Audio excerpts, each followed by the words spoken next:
Assalamualaikum warahmatullahi wabarakatuh. Alhamdulillah wa syukrulillah. Ashhadu an la ilaha illallah wahdahu la syarikalah wa ashhadu anna sayyidana Muhammadan abduhu wa rasuluh wa safiyuhu wa khaliluh.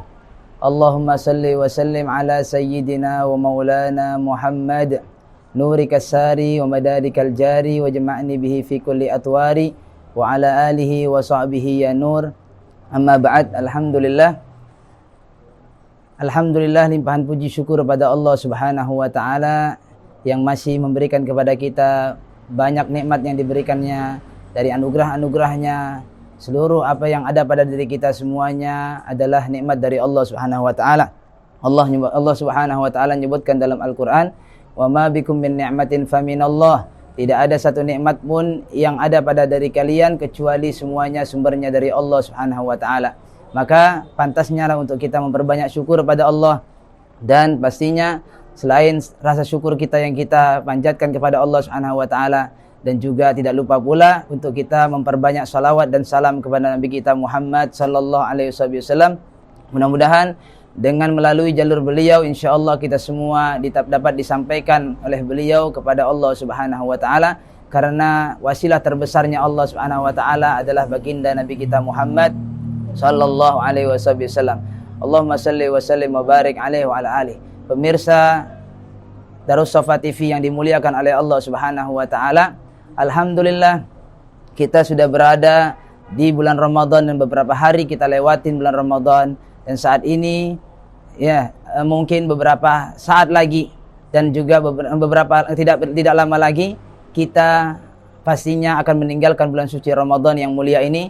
Maka pastinya ambil kesempatan dan maksimalkan dalam beribadah pada Allah Subhanahu wa taala di bulan ini, di hari-hari ini, dengan memperbanyak amal apa saja amal yang bisa kita lakukan dari berbentuk kewajiban pastinya yang tidak bisa ditinggalkan, dan terlebih lagi untuk kita menambah amal-amal soleh dari berbentuk amal-amal sunnah, yang bahkan amal-amal sunnah yang kebanyakan orang meremehkan amal-amal ini. Padahal di bulan Ramadan Nabi Shallallahu Alaihi Wasallam telah menyampaikan kepada para sahabat bahwa Rasulullah menyampaikan dalam khutbahnya, "Man ata fihi bi khossatin min khair kana kaman adda fariidha fi ma siwah." Barang siapa yang melaksanakan, mengerjakan satu kebaikan daripada amal baik dari amal sunnah, maka dia bagaikan beramal ibadah fardu di selain bulan Ramadan.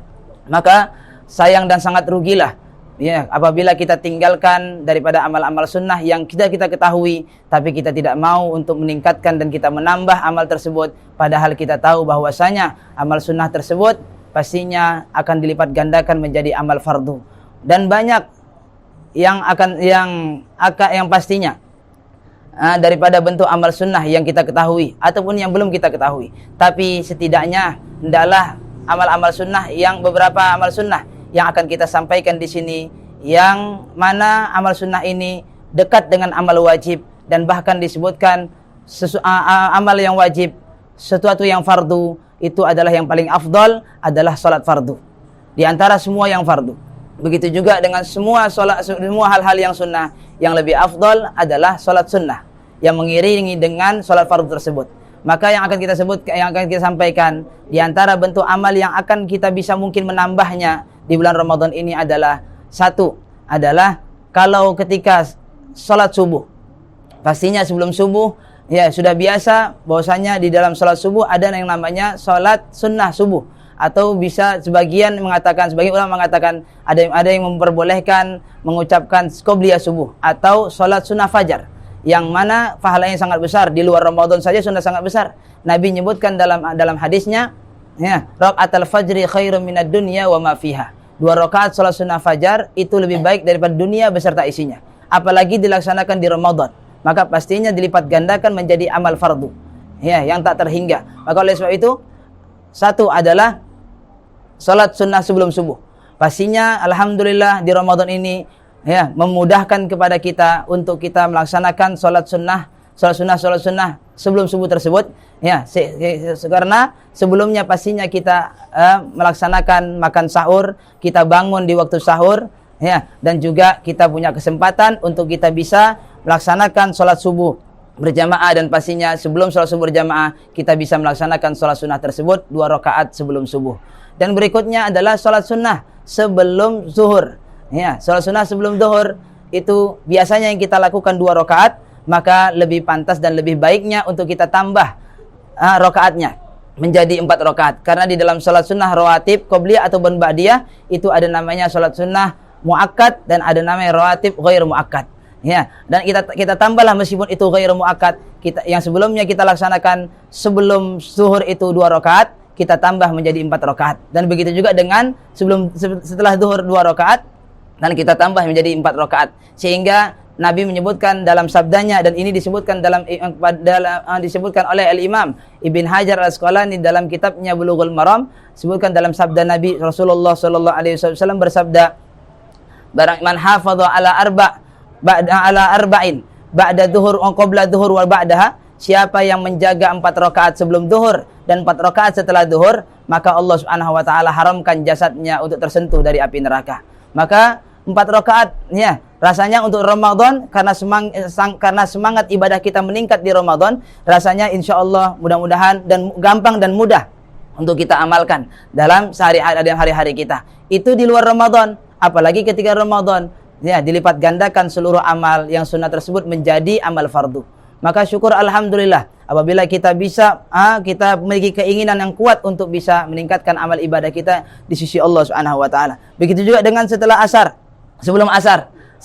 Kalau setelah asar pastinya tidak ada salat sunnah badal asar, setelah salat asar. Tapi sebelum asar ya, Nabi menyebutkan yang biasanya mungkin kita biasa melaksanakan sholat sunnah tersebut 2 rakaat, tapi hendaklah kita tambah 2 rakaat lagi sehingga menjadi totalnya 4 rakaat. Nabi menyebutkan juga dalam kitab tersebut, dalam kitab Bulughul Maram, Nabi menyebutkan dalam sabdanya, ya, rahimallahu imra'an shalla arba'an ba'dal asri. Allah Subhanahu wa taala merahmati seorang hamba, seseorang yang dia sholat 4 rakaat setelah sholat asar. Maka ini doa Nabi sallallahu alaihi wasallam. Doanya Rasulullah. Kalau kita minta doa sama ulama, minta doa sama syekh, minta doa sama fulan, minta doa sama fulan untuk mengharapkan keberkahan dan mustajabnya doa dari beliau-beliau, bukan berarti salah, tidak, bahkan bagus, dan itu adalah suatu hal yang baik. Tapi pastinya kita lebih mengharapkan doa dari Nabi Muhammad sallallahu alaihi wasallam, yang pastinya doa dari Rasulullah tidak akan pernah ditolak oleh Allah Subhanahu wa taala. Maka ambil bagian diri kita untuk bisa masuk dalam doanya Rasulullah sallallahu alaihi wasallam. Dan berikutnya ketika masuk maghrib ya, melaksanakan sholat ba'diyah maghrib ya, yang biasa kita laksanakan 2 rakaat ya, meskipun ba'diyah maghrib 2 rakaat, tapi hendaklah kita isi lagi dan kita tambahkan menjadi 4 rakaat ya, tambahkan 4 rakaat berikutnya, jadi 2 rakaat tambah 4 rakaat jadi 6 rakaat.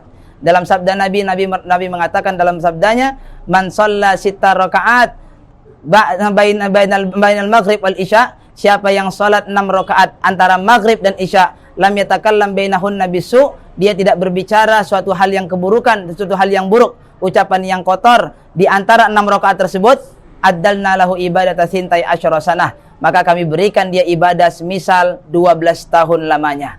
Maka ibadah 12 tahun lamanya kalau kita bisa laksanakan setiap hari, maka subhanallah ya, kita laksanakan setahun saja ya, dikali setiap harinya adalah 12 tahun.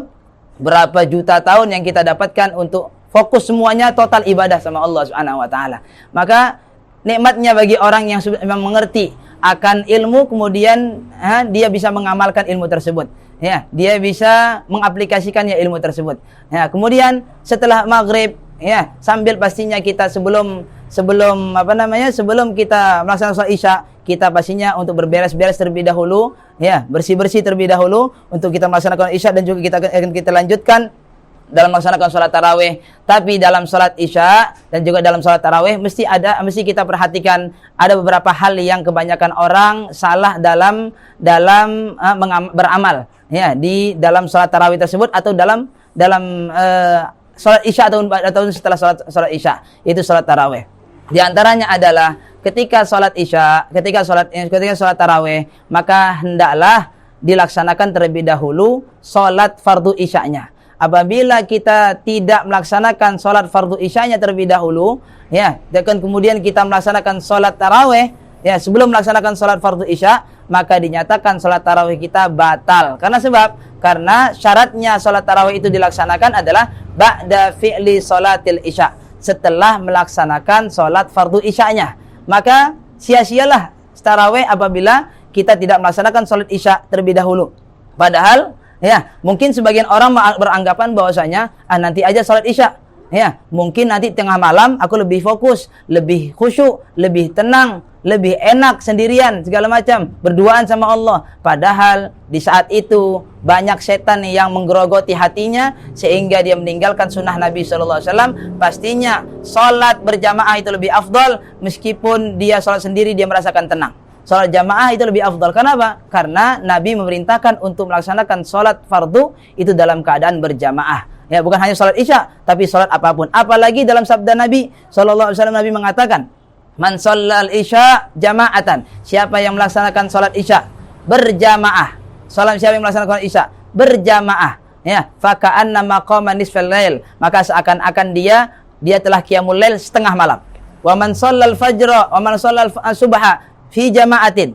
Barang siapa yang salat subuh berjamaah, ya, faka'anna maqamal laila kullah, maka seakan-akan dia melaksanakan qiyamul lail satu malam penuh.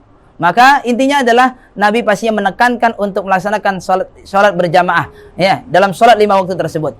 Ya, maka oleh sebab itu sebelum melaksanakan salat isya, sebelum melaksanakan salat tarawih, laksanakanlah terlebih dahulu salat fardu isya. Dan perlu diketahui bahwasanya salat ba'diyah isya itu lebih afdal dibandingkan tarawih itu sendiri. Ya, lebih afdal salat ba'diyah isya. Tapi banyak orang yang kurang memahami, ya, mereka memahami bahwasanya salat tarawih berjamaah, ya, salat tarawih rame-rame, ya. Padahal di balik itu di ba'diyah isya itu jauh lebih afdal dibandingkan salat tarawih yang meskipun dia laksanakan dalam keadaan berjamaah. Ya, maka pentingnya untuk mengetahui ilmu semisal ini, ya, sehingga banyak yang meninggalkan salat ba'diyah isya demi untuk mengejar salat tarawih. Meskinya kita tidak memilih salah satu di antara keduanya, kita laksanakan salat ba'diyah isya dan kita laksanakan pula juga salat tarawih dalam keadaan berjamaah supaya kita mendapatkan borongan pahala dari Allah Subhanahu wa taala. Apalagi Nabi mengatakan, ya, man shallal isya 4 rakaat, siapa yang salat isya 4 rakaat. Barang siapa yang salat isya 4 rakaat, kamitslihinna lailatul qadar. Ya, maka sama semisal dia salat 4 rakaat di malam Lailatul Qadar. Ya, arba'un ba'dal isya, 4 rakaat setelah salat isya, kamitslihinna lailatul qadar, maka itu 4 rakaat tersebut sama semisal dia melaksanakan 4 rakaat di malam Lailatul Qadar. Malam Lailatul Qadar pastinya kita cari-cari. Kita berusaha untuk tidak tidur. Kita berusaha untuk meluangkan waktu untuk itikaf, baca Quran, beramal agar supaya kita berpas-pasan dan bertepatan di waktu turunnya Lailatul Qadar, kita dalam keadaan beramal sehingga kita dilipat gandakan ibadah kita menjadi lebih baik daripada 1000 tahun. Lailatul Qadri khairum min alfi syahri. Sebutkan dalam Al-Quran, Allah berfirman semisal itu.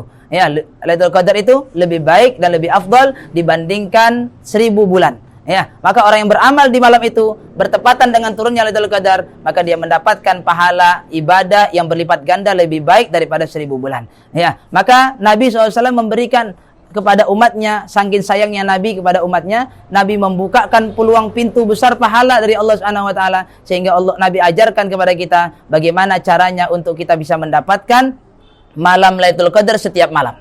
Bukan hanya di Ramadan, tapi setiap malam di luar Ramadan bahkan sekalipun kita bisa mendapatkan pahala tersebut yang besar dari Allah Subhanahu wa taala. Maka mudah-mudahan insyaallah kita bisa mengamalkan ibadah-ibadah yang berdekatan dengan ibadah fardu, yang berdampingan berbarengan dengan ibadah fardu, yaitu salat sunnah rawatib yang hendaklah kita seharusnya kita tambah ibadah kita di saat bulan ini, bulan mulia ini. Mudah-mudahan insyaallah diberi taufik oleh Allah Subhanahu wa taala, dibarengi hidayah oleh Allah Subhanahu wa taala. Amin ya rabbal alamin. Cukup sekian, mudah-mudahan bermanfaat. Assalamualaikum warahmatullahi wabarakatuh.